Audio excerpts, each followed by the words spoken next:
Let's set sail. I'm pretty sure. Let's set sail. I'm pretty sure that any cruise line episode, you're just going to open with that.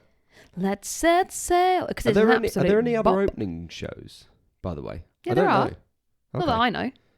I don't know any other ones. Chloe Nixon only represents Let's set sail. Let's Set Sail. Absolutely. Easy peasy then. Another cruise line episode. Another cruise line episode. Yeah. Wow. Can't get enough. Another episode that I can't really partake in any way. No, you can. Again. You can ask questions. And that's what I do. That is all you do. This is always what I do. How are you, Chloe? I'm good. As you can tell, I've got a bit of a cold. I think I sound a bit coldy. You sound a tiny bit coldy, but you mainly got a cold because of me.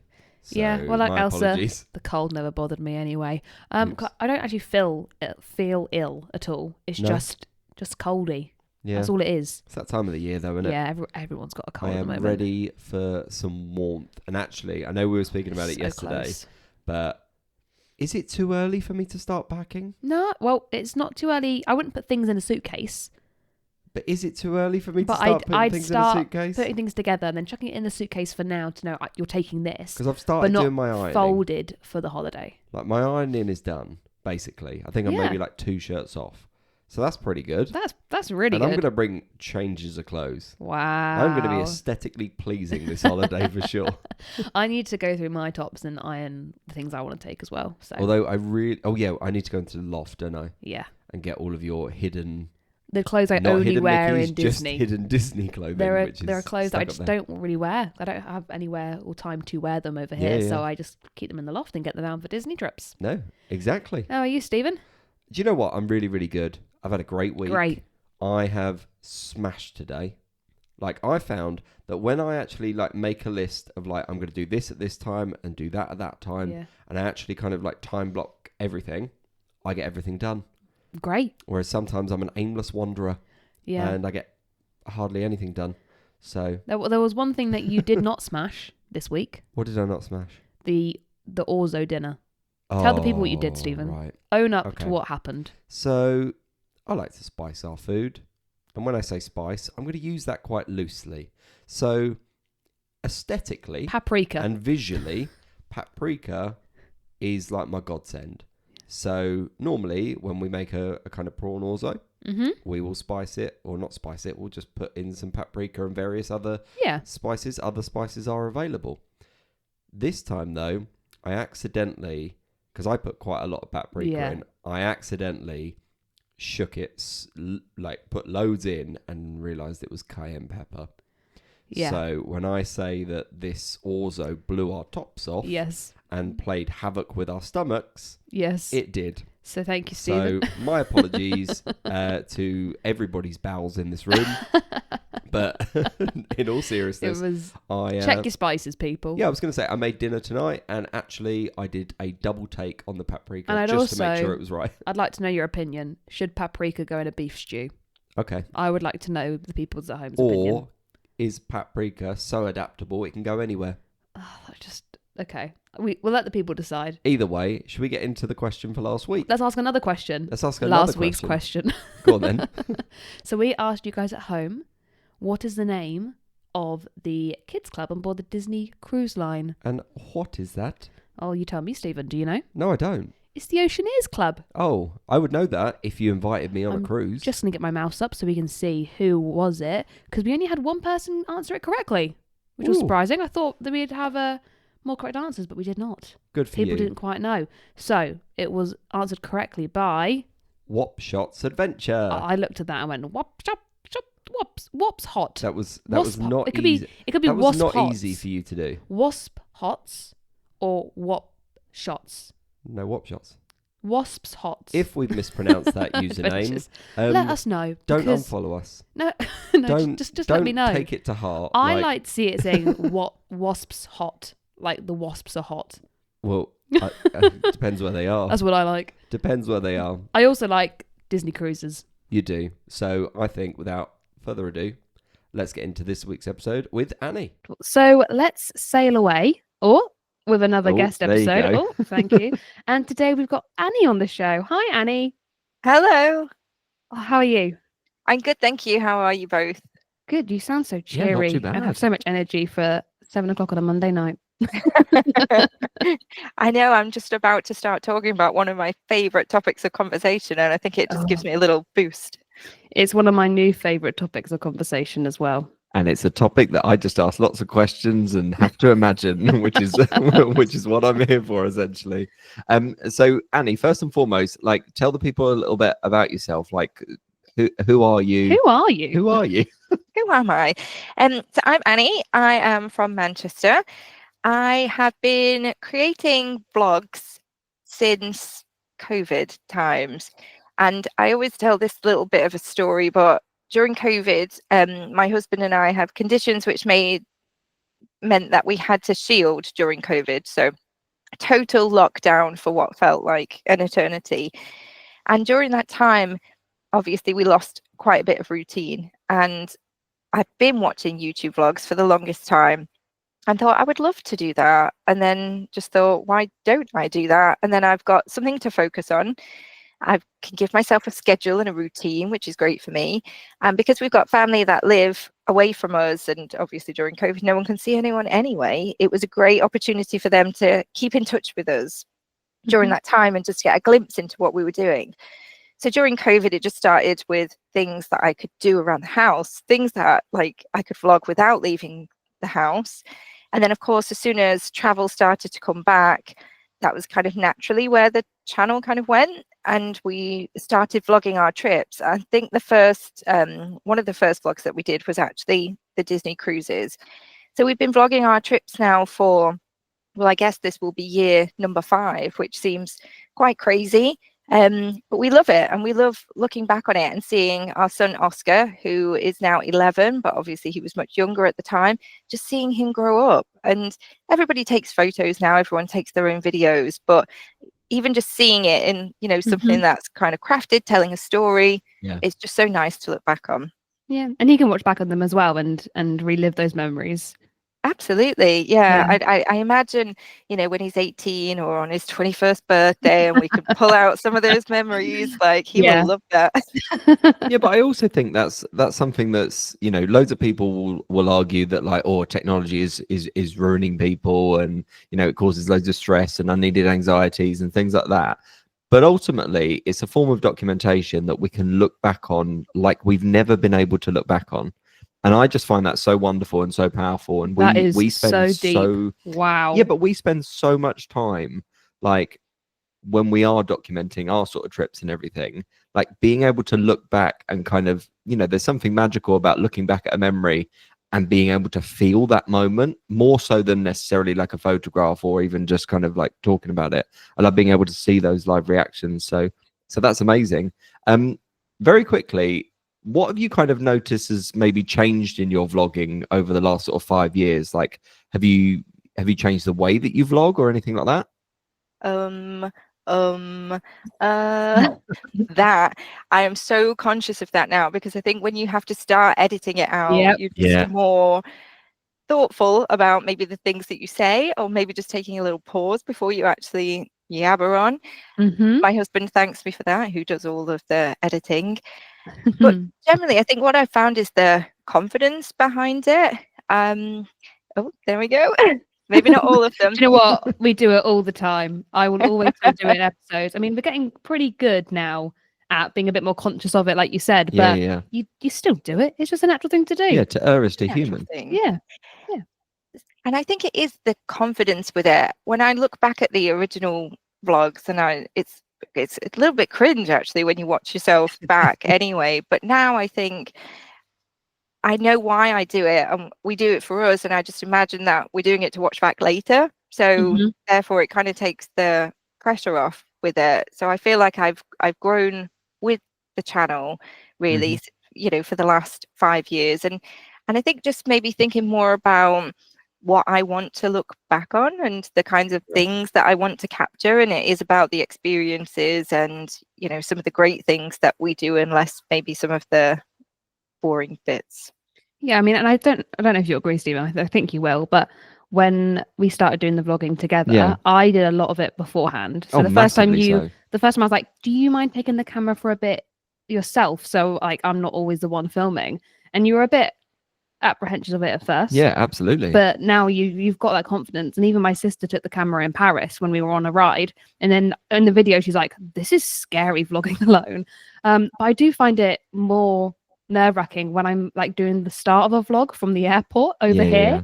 That's the worst time. That's when I'm like, oh, I don't know how I feel. Then when you get out there, I'm like, I literally don't care. To be fair, I think you summarized it really, really nicely there, Annie, in that you've got to remember first and foremost that it's for us.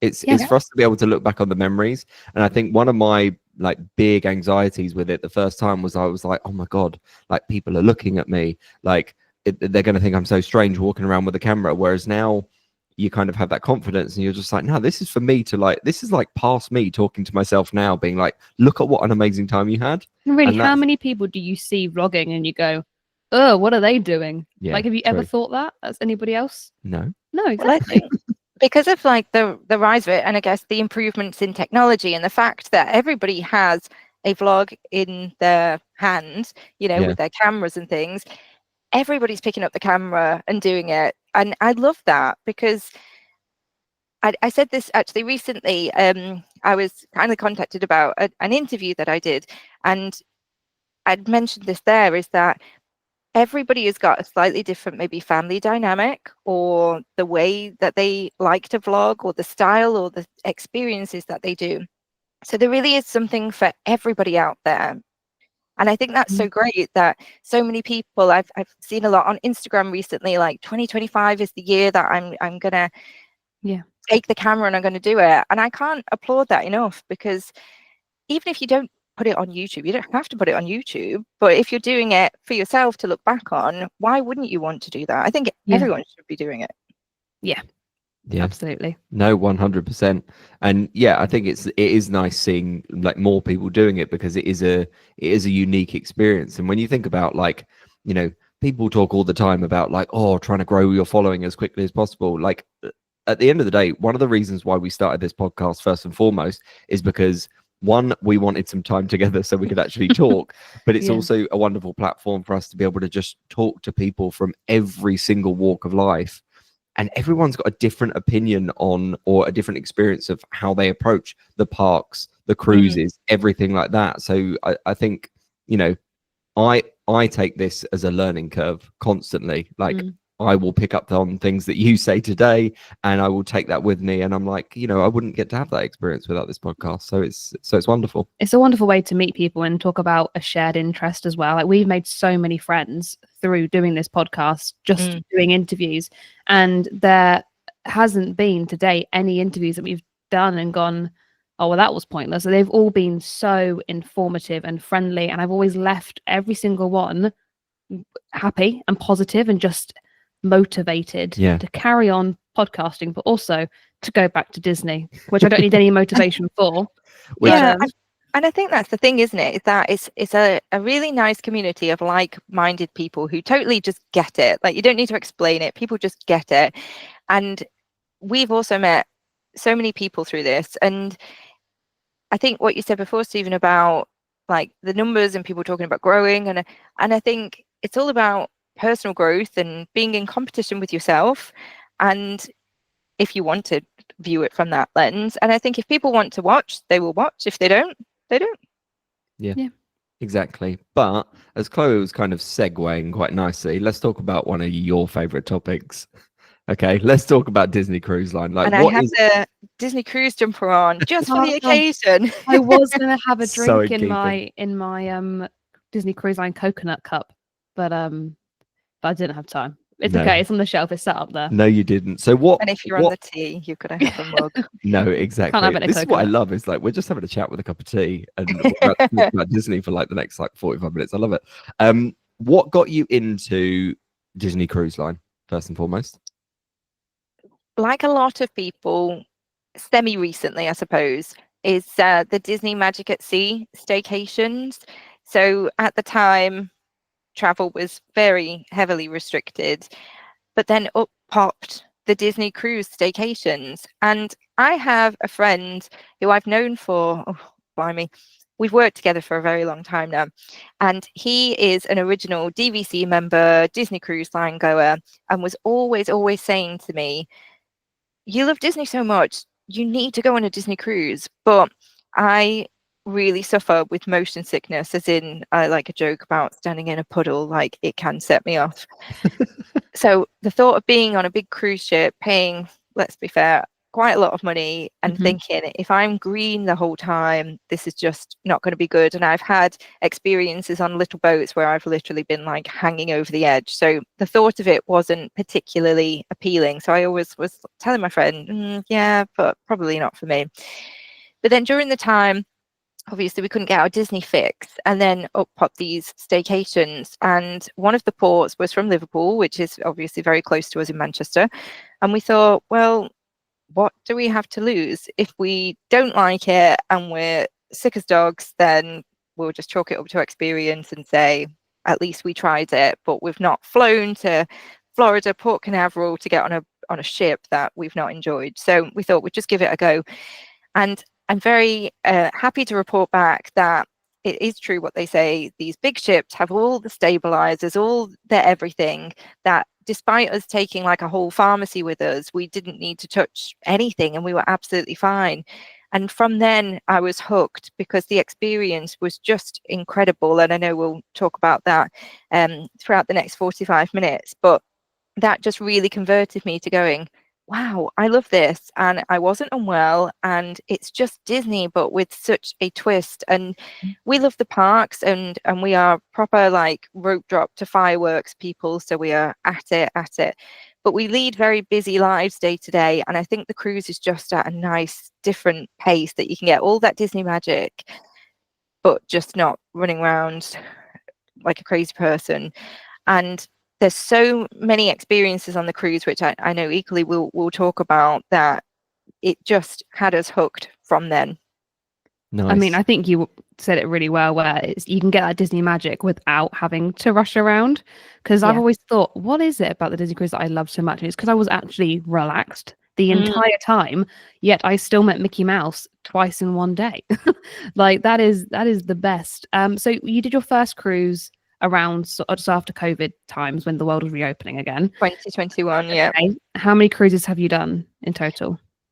So we just completed in 2024 our 5th sailing, which now makes us gold members for our next cruise. Always I believe in know, your I'm soul. so excited for that upgraded lanyard. Like, oh, I can't tell you how excited we are. So yes, we will be sailing on cruise number 6. I say early this year, it can't come soon enough. We've still got a few more months to go, but we're going to be sailing on one of Disney's newest cruise ships, the Disney Treasure. Oh, incredible. Very Because exciting. am I right in also thinking that you've got 2 Disney cruises booked this year? Maybe more. Do you know what? 2025 is the year of cruising, so we have I like saw your video on the all Instagram. in I was on like, that. yeah. Like Yes. I can't, like I have sold you on it, Steamer, but I can't explain. You're literally gonna come off the cruise ship and you're gonna be like, book another one now. I tell you, you're gonna be changed, because I really didn't expect it. I thought, I love the parks. Nothing has ever been as good as Walt Disney World to me, but it is so up there. But I also I also like how Annie's basically done exactly what we've done, where we literally started, or this was sort of mid 2024. We were like, oh, we're definitely doing a trip to Disney World next year, right? And then that turned to 2, and then that turned to 3, and it just snowballed from there. So why don't we start on the Treasure? What are you most looking forward to going on the Treasure? Oh my God, like I don't think I've been this excited about a trip in a long time. And I think it's because it's a brand new ship. It's a new itinerary that we've never done before. So it will be one of the 7-night Western Caribbean. So it'll also be the longest Disney cruise sailing that we'll have had to date. And there's just so much. I'm seeing all the promo coming out at the moment, and there's just so many things. Like, we are massive Coco fans. So to have the Plaza de Coco restaurant is something I'm so excited about. The theming, the decoration, the food, the live performance, like, oh, it just looks incredible. And Haunted Mansion bar, or lounge bar, I'm so excited for that. And I'm already planning all of like my Disney themed bounds to go with all the different areas of the ship.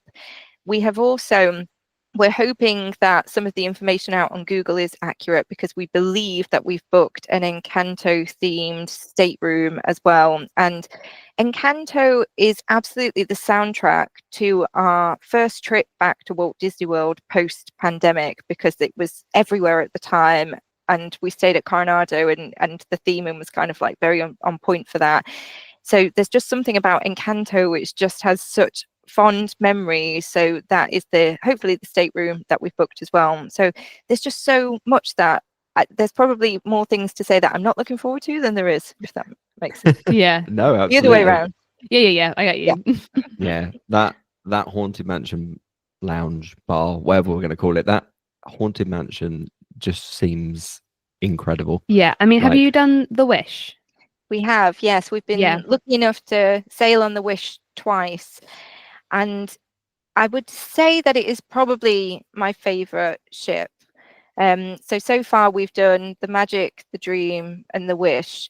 And whilst the older cruise ships I know have a lot of people's hearts, and we love them as well, don't get me wrong, like you can't go wrong on a Disney cruise, but I just love the newer class of ships, and I think the theming is next level. I think the vibe of it is just so luxurious. There's just something about it that, yeah, I think the Wish definitely shoots up to our like #1 favorite ship so far.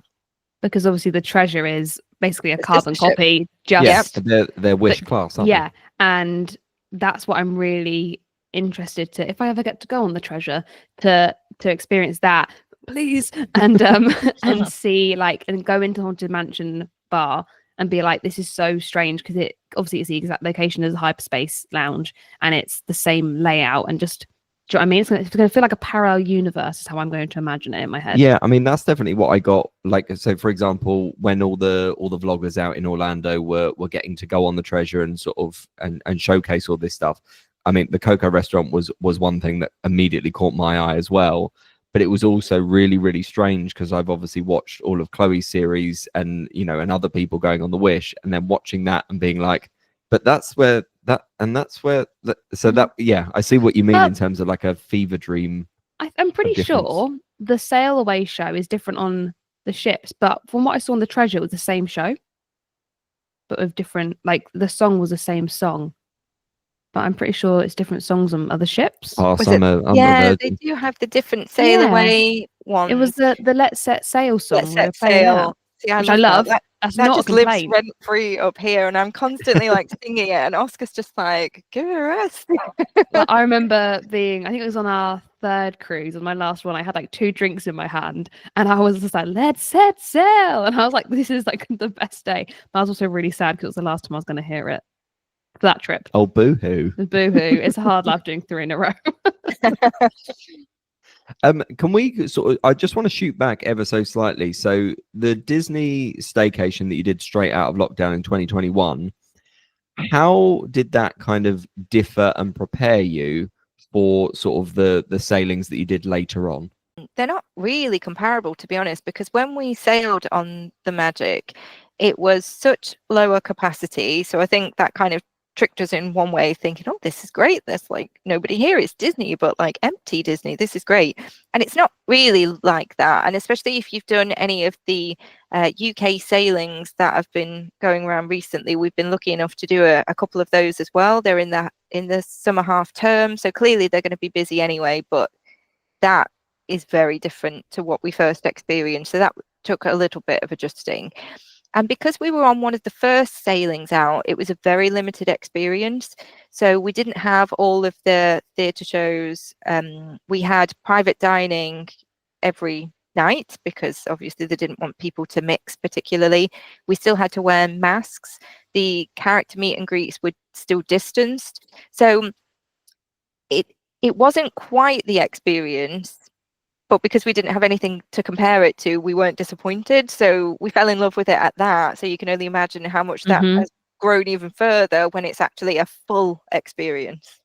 I think they are really, really good, because like, I think when you'd kind of obviously come back and you were in your like Disney blues phase of like having been sent home from working, you know, the best job you've probably ever worked in your life, it was something that kind of tickled our fancy. And I think it's lovely that they offer those kind of shorter term, like, here's something to dip your toes in.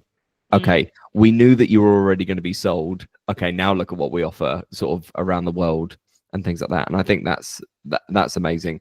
So in terms of the other sailings, have they all been from Orlando? We've done 2 from Southampton, 1 from Liverpool, and the other 2 were from Port Canaveral. Yeah. Gotcha. And how would you say the like process of boarding and kind of getting prepared and all that, how does the systems differ from UK and US? Not that dissimilarly, really. I think all of the cruise terminals that we've sailed from have been amazingly well organized. So I work in an airport, so I'm used to, well, I don't work in the airport, I work for an airport group. So I'm very familiar with an airport journey, and obviously we try and travel as much as we can. And I find an airport is obviously lots of people all going to different destinations, and it can be quite busy, and sometimes it's a bit on edge. Whereas the cruise experience, again, even from the get-go, is just such a chilled experience, and everybody, going from that particular bit of the terminal is all going to the same place. Everybody's already got all their mini ears on and their lounge flies, and you just know that you found your people. So it's just so chilled. So even from the minute that you arrive at the cruise terminals, it's like everyone is just, we're here, like nothing, not good, can go wrong from this point. Yeah. And it's so different from an airport where people are kind of running around a bit stressed, like, am I going to get to my gate? Is there a security issue that I might have a problem with? There's lots of things that can happen at an airport, whereas cruising is just like plain sailing. Let's see how many times we can get that into the podcast episode. I also think, like, when you're getting ready to go on a ship and everyone's got like their lounge flies on and their ears on, you might clock someone that just looks like unique. So as someone that my saying of one of the wishes that had she had a very gothic vibe about her, and she was getting married. And once you've clocked somebody, you will see them so many times throughout that cruise. Like, it's so funny because you'd be like, I've literally seen them every day a couple of times, even though there's like thousands of people there. You will recognize a bit like people. When you're about to buy a car and then you spot that car everywhere around. It's literally like that. But I remember being like, I've seen that person everywhere. Then I thought I saw her in California. But that's the same girl. That is well, you say that though when it's a stranger, but we've been on a few sailings where we've either had friends on the sailing, friends that we've met through Instagram or through YouTube, or most recently a friend that I actually worked with for many years, and it just so happened to be a bit random that we ended up on the same cruise. Did I see those people? No. Maybe they're just hiding from me. Every time they saw me, they're just popping around the corner like, oh, there she goes again. Right, so let's imagine that we've stepped foot on one of the ships. Like, what are your favorite activities, things to do, sort of day one, Annie? Day one. So firstly, we love the food. The food is such a big part of all of our experiences, whether it's parks or cruise. And I think what just tips the cruise is obviously it's all inclusive, so we can just keep eating and enjoying it all. So the first thing we're going to do when we got on board is go and grab some food, because at that point we'll have been up early. So we're early risers anyway, but then add in the excitement of a trip and we are up early, so we'll be ready for something to eat. So we'll go and have something to eat, and then what we like to do is just kind of potter around and have a bit of an explore and just look at some of the areas that are open, particularly when it's like open houses in the kids clubs and things. We actually had such an amazing experience on one of the Wish sailings that we did. We potted up to Vibe, and we were actually looking for Edge, which was the one that we were signing Oscar into, but we ended up in Vibe, and there was nobody in there except Minnie Mouse playing Connect 4. So we jumped in a game of Connect 4 with Minnie Mouse, and it was just like, is this my life? This just was so surreal and so fun, and it's just that Disney magic.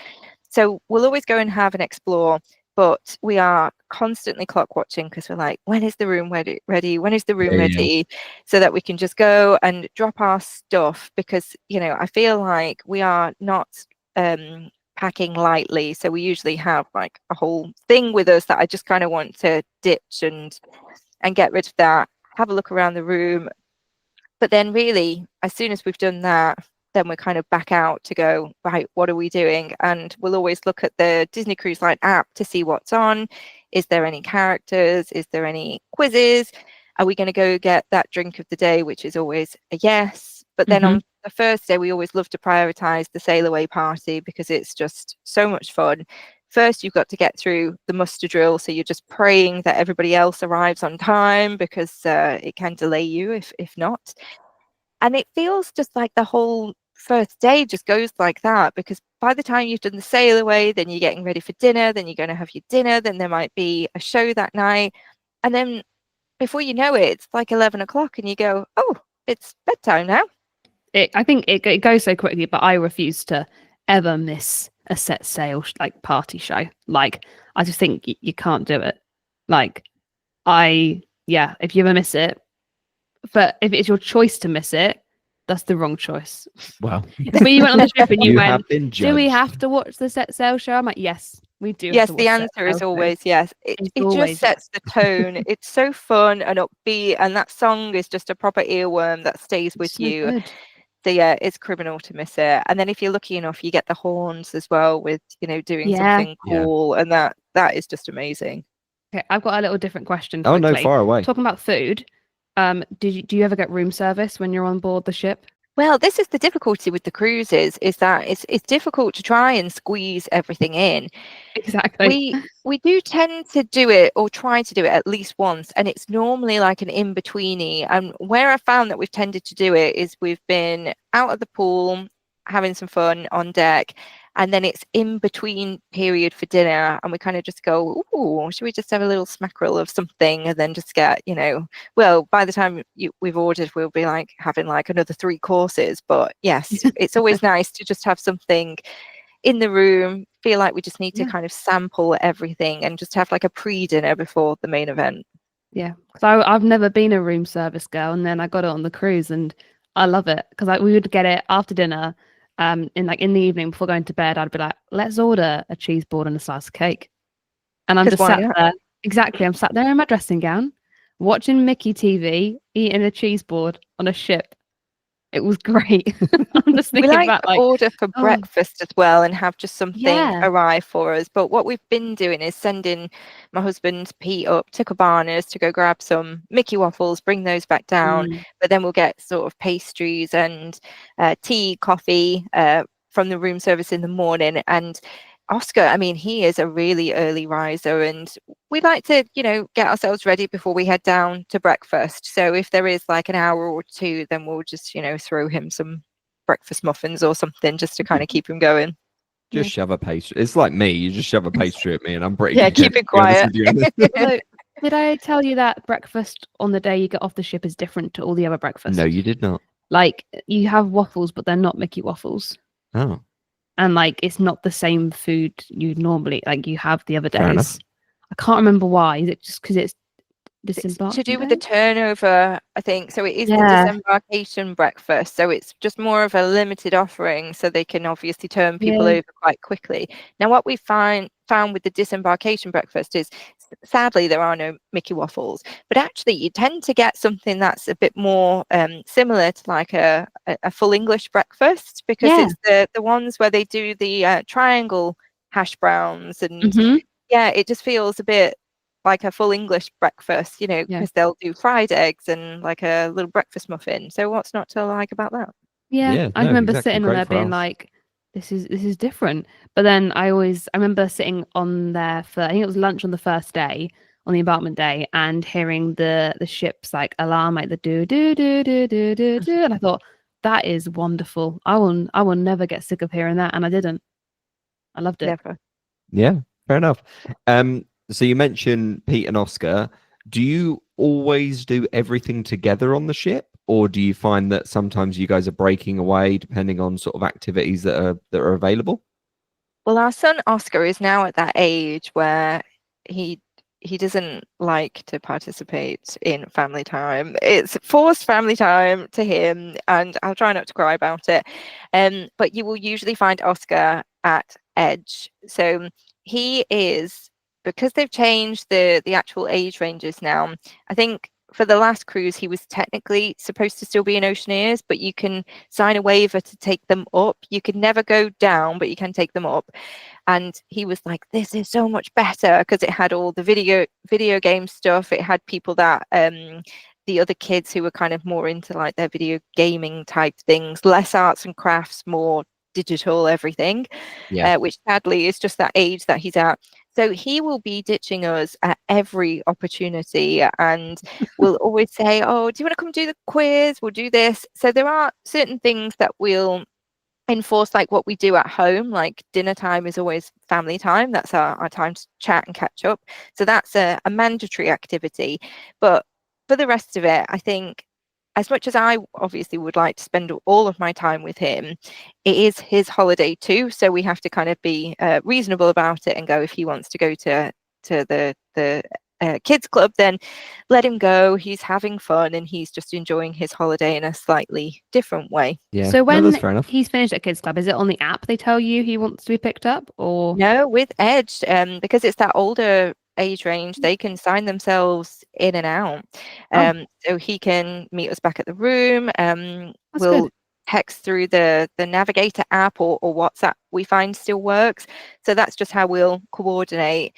But he will come and do some of the shows, sometimes some of the trivia, but he's not really one for the sort of arts and crafts type thing. Mm-hmm. Yeah. You mentioned a quiz there and some trivia. How do you normally fare, Annie? Well, we have got a few medals, so we've done all right. We have done all right. But some of them are so hard, and some of the people that are also doing the quizzes are so knowledgeable. Like, I don't know how they've consumed all of that knowledge. I feel like before our next cruise, we probably need to brush up on all of those Disney Plus behind the scenes kind of shows and get like our knowledge level higher, because whilst I seem to retain a lot of useless and pointless information, it's never like how many mice are on that particular sculpture in that particular park. Like it just doesn't stay in my brain, I'm afraid. Yeah. I love the quizzes. Moderate. Yeah. We still enjoy it though. We have fun taking part. I think they're just so much fun. Oh, I'm just reminiscing. I think that's also a thing though, especially with this sort of like Disney World. Like, because I always have a really fond memory of like being taken around the parks for the first time with Chloe, and she was pointing out so many kind of fun like facts and things like that, which I've kind of retained over the years. And kind of through doing this podcast and sort of researching loads of different things, I'd like to think I'm pretty knowledgeable now. But there is always someone that knows way more than you, and people just retain stuff like no tomorrow. And like Disney is like a cult for knowledge and trivia, as well as sort of like these experiences. People at my work think like I just know everything there is to know about Disney. Like I'm the Disney person in store, and I'm like, you should. I mean, I am again like you. I think I'm pretty I have got a few fair medals in my drawer over there, but there was people that were like still ahead of me in some quizzes. I'm just like, wow. Yeah. And I should show my people at work them, because they would be mind blown. Yeah, some people are 100% in on those quizzes, which is it's very impressive actually. So yeah, I would say moderate, but you know, some of the things like on the Wish ship, I did one of the Walk in the Wish ship tours, which was a free activity you could sign up for. And a very knowledgeable cast member will take you around the ship and point out all the details. And I think I've still got it in there, because then the next time we sailed, I was like, oh, look, and trying to explain it. But sometimes names and dates and things, you know, when people are pointing out a specific artist or a piece of work, like, I forget. I forget who it was drawn by. I have to look at the signature in the bottom. Yeah. Yeah, no, fair enough.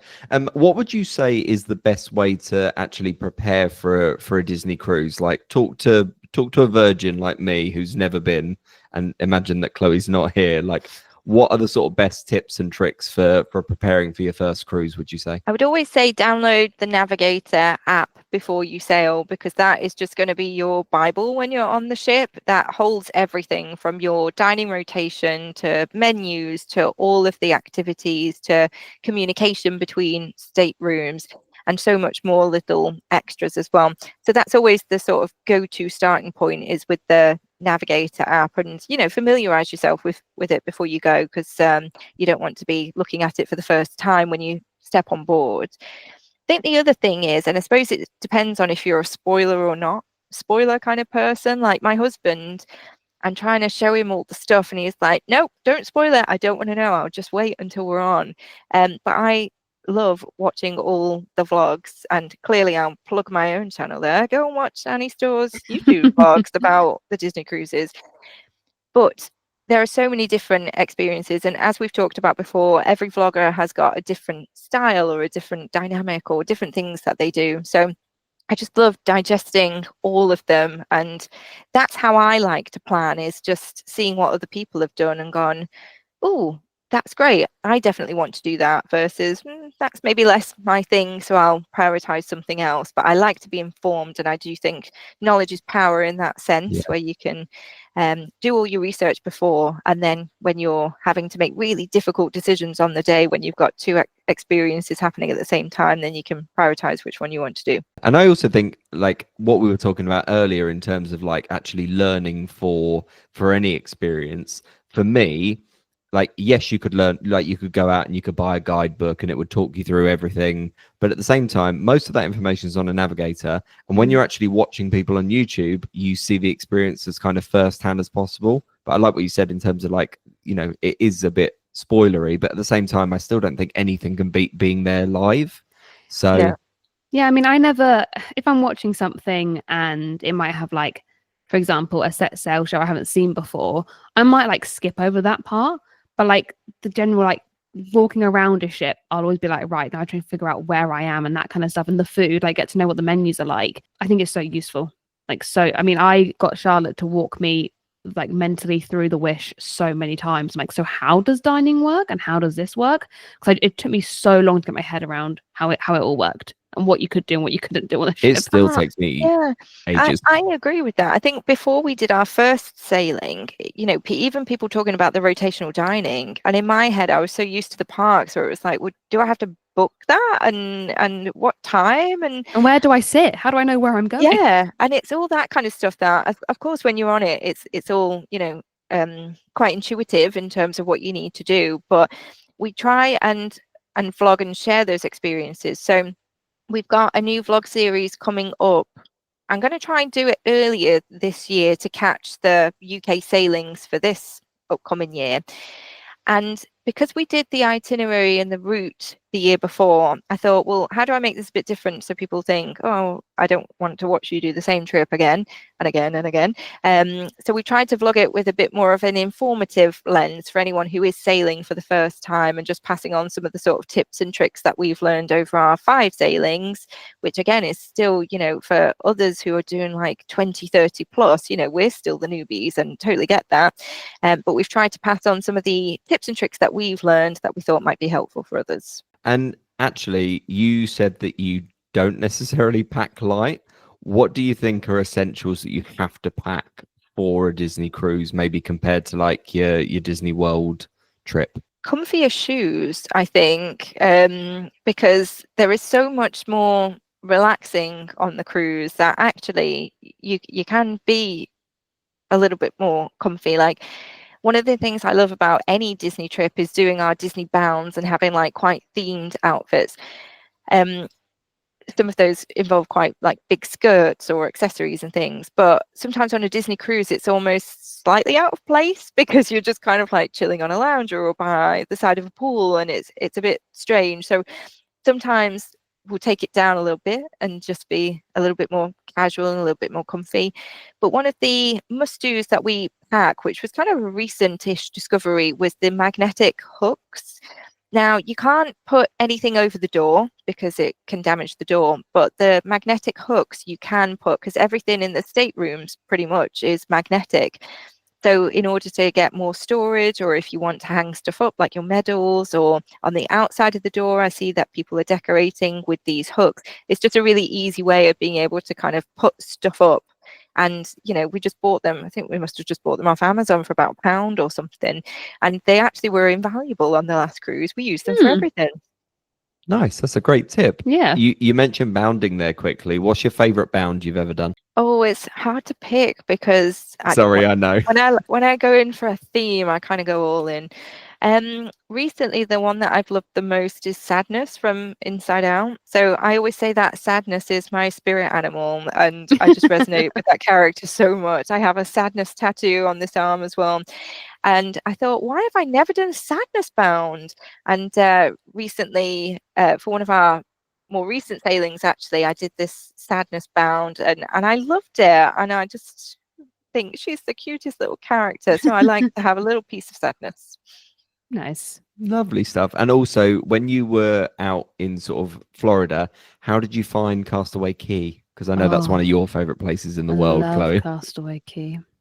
There's just something about it, isn't it? That's so special. And we have been lucky enough to have visited a couple of times now. And each time we have done different things each time. And we have been out on the island all day. Like, we just didn't want to get back on board the ship. And Oscar is an absolute water baby. He loves the pools, he loves the sea, he loves the beach. So it's just great for us. It really is, you know, some of the routes that they do, obviously, if it includes a stop at Castaway, then, you know, it's just so magical. And all the things that pop up around it. One of the things that's on our list for next time is to do the snorkeling to see the statues. And we've got some friends, Sarah and Lauren, who recently did the Wish, and they found the statues and they vlogged their trip as well. And just seeing it, I thought, why haven't we done that before as well? So there's always something new to do, something exciting. So even though it is the same trip in terms of the same route or same itinerary, I just find with Disney, there's just something new every time. It'll never get old, never get boring. See, I couldn't imagine how there'd be enough for me to do 3 sailings and still not do everything. I'm being like, how can you spend that much time on a ship and still not have done everything? But there is so much to do on the ship and off the ship. And I think Castaway Cay, again, there's so much. We didn't do the cycling. I would love to go around the island, cycle, and go up to the watchtower point. We never did that. I do love the adults only buffet and that area of Castaway Cay. That was great. I didn't go down the slide. Wish I went down the slide. There's still so much to do. Get my hair braided again. We'll go again. Just go again. You haven't been. You haven't been. On my bucket list. Jealous for of you, I'll do it. But I'm jealous of you because you now you get to experience it for the first time. And also, you don't know what you're missing out on right now, and it hurts that I'm not at Castaway Cay right now. I'm sad. One of my bucket lists for Castaway is to have the massage, which is beach fronted massage, and it's really pricey. And from what I've seen, it seems quite difficult to book because it's not one of those experiences that opens like at the other time of everything else. I don't know if you have to book separately. I don't know, but that is high on the bucket list. At some point, I will get that massage on Castaway Cay. Yeah, nice. And sort of one final longer question before I throw some quick fire ones at you.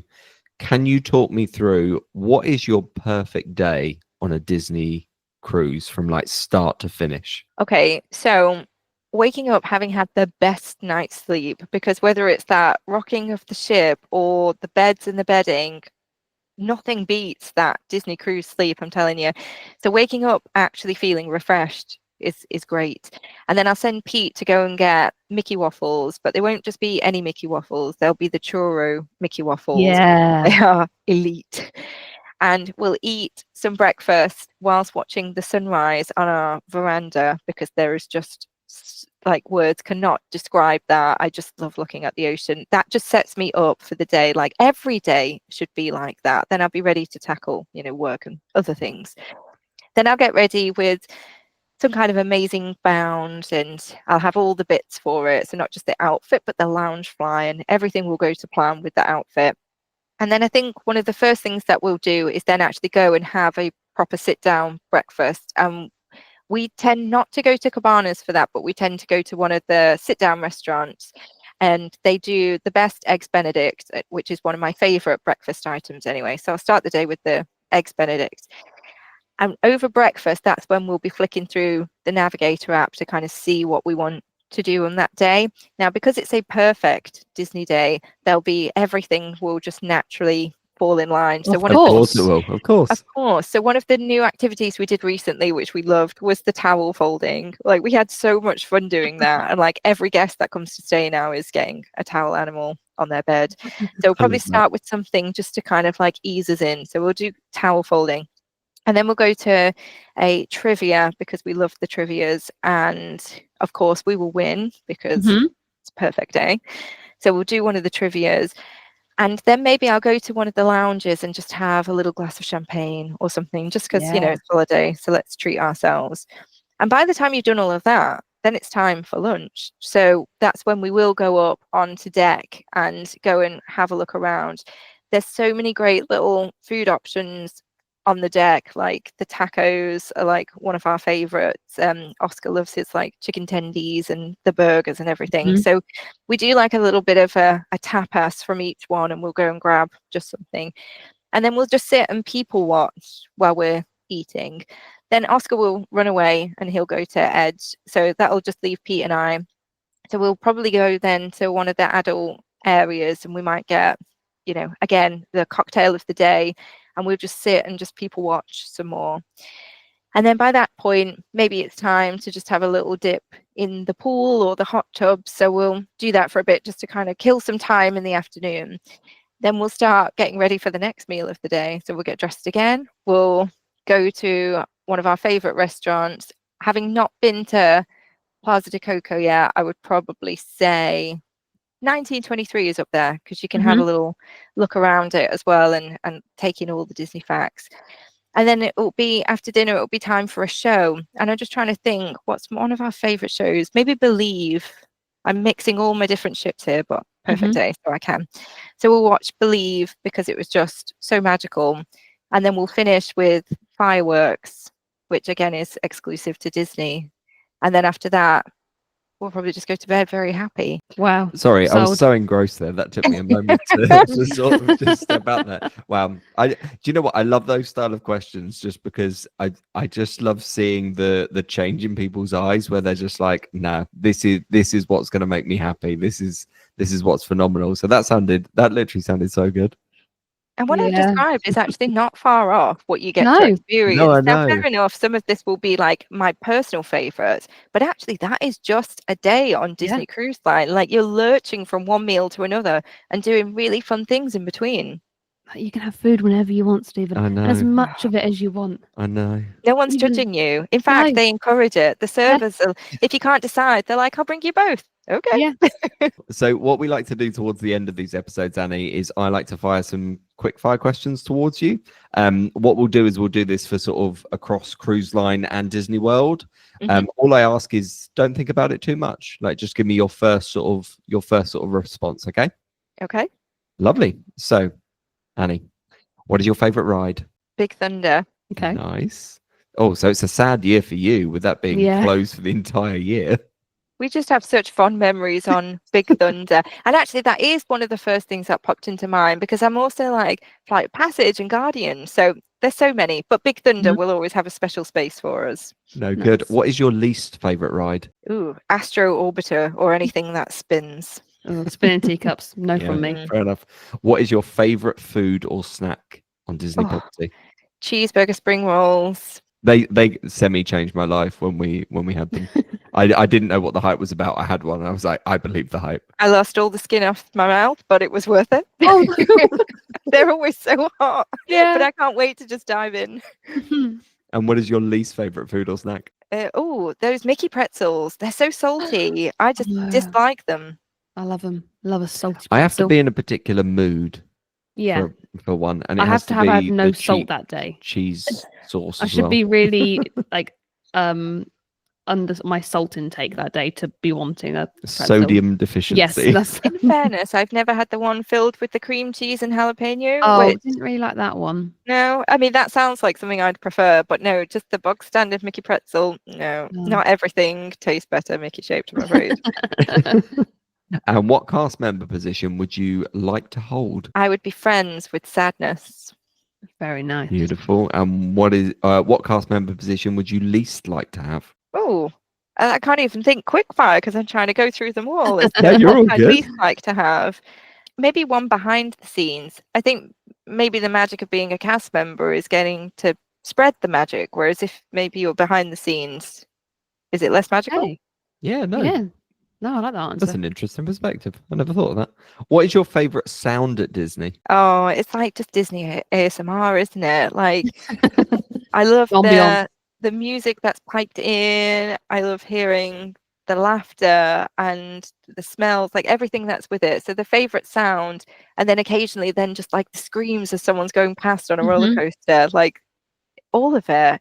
But I think in particular, I love the theme park piped in music. And often when I'm working and I just need to get head down and concentrate, I'll have my headphones on and I'll be listening to just park sounds. Yeah. We're with you on that. Yeah, literally. There's like a 4-hour video that is one of my most watched video, and it just cycles through the 4 parks, and I'm like, I'm good for the day. I like to stay on the Animal Kingdom one in particular. Like, I also like going to niche hotels sometimes, being like, if I'm really in the mood for a wilderness lodge loop, I'll put that on. Like, or an Animal Kingdom lodge loop. I have to be in a mood for a certain one. And what is your least favorite sound? Probably the disembarkation message, or like the park is closing. Anything where it's like, oh, time to go. That's my least favorite. Cool. And my final question to you is: you are given a $100 gift card. What is the first thing that you buy? A Loungefly. Never have too many. Well, I've had a whale of a time. I've had a great time, but now I just want to go on a cruise again. Yeah, but you always want to go on a cruise, and this probably hasn't helped. So thanks a lot, Annie. Thank you so much for having me. I've really enjoyed chatting, and it's just making my excitement level for our trip like just next level. The more I talk about it, the more I'm like, oh, this is actually happening. Good. Okay, one more time. Where can the people find you on YouTube and Instagram? Just with my name, Anni Stores. So you'll find me on Instagram under that name and YouTube under that name as well. So if you are interested in following along on any of our trips, including previous cruises and previous park trips, then do go over and subscribe. Amazing. Thank you so much. Wonderful. Thank you so much for your time, Annie. This has been great. Thank you. Thanks everyone. Wow. I could go on another cruise now. Annie's just wonderful, isn't she? There were so many like lovely little stories in there. And do you know what? I think one of my favorite, you know that I always do the like quick fire questions at the end. Yes. I think one of my favorite questions that I'm now starting to bring into most guest episodes is like that, describe your perfect day. That's a good one. And whenever I do something like that, we always get like stunning answers. Yeah, and people inspiring just answers. Yeah, and people just like letting loose a little bit. And I just think that's what we're all here for, to be honest. Absolutely. What are we doing next week? Oh, I'm so excited for next week's episode. So you might remember we did an episode about ranking the Disney hotels. Yes. And that was fun because we both went away separately and ranked them and then went through our answers one at a time, like together, which was great. So we're doing the same, but with the Magic Kingdom attractions. And we're doing every attraction. Every attraction that isn't a character meet, or like a show. Cool. So I haven't included the castle show, Happily Ever After, No, fine. Philamagic. Or maybe Philamagic No, is in I'd there. include Philamagic for sure. I can't remember if it might be in there. I can't. Basically, it's all the rides. Yeah. All the rides. Cool. And yeah, I think. Oh, and like Tiki Room's in there, so maybe it is. To see how much we're going to differ on this one. Yes, I think there will be. Because I surprised myself, if I'm honest. Because Really? what I did is I went on the Disney World website and then I didn't like preempt an order. I just went with the first one and then decided, would that be higher or lower? And then did it that way, one at a time. And then just gradually was like ranking, or would you put it above this? Why would you put it above that? Okay, cool. And I surprised myself with a few things on there. Well, it was interesting. I'm excited, put it that way. So if you want to see how we rank every single Magic Kingdom attraction, you need to tune in for next week. Yes. So, and the question for next week on that topic is, what score do you need to become a galactic hero on Buzz Lightyear's Space Ranger spin? Precise numbers only. Yes. Yes. And if you want to throw in a funny answer, feel free. Yeah. They make me laugh. Make us both laugh. But anyways, we will see you all next week. Bye. Bye. We can cry when it's over.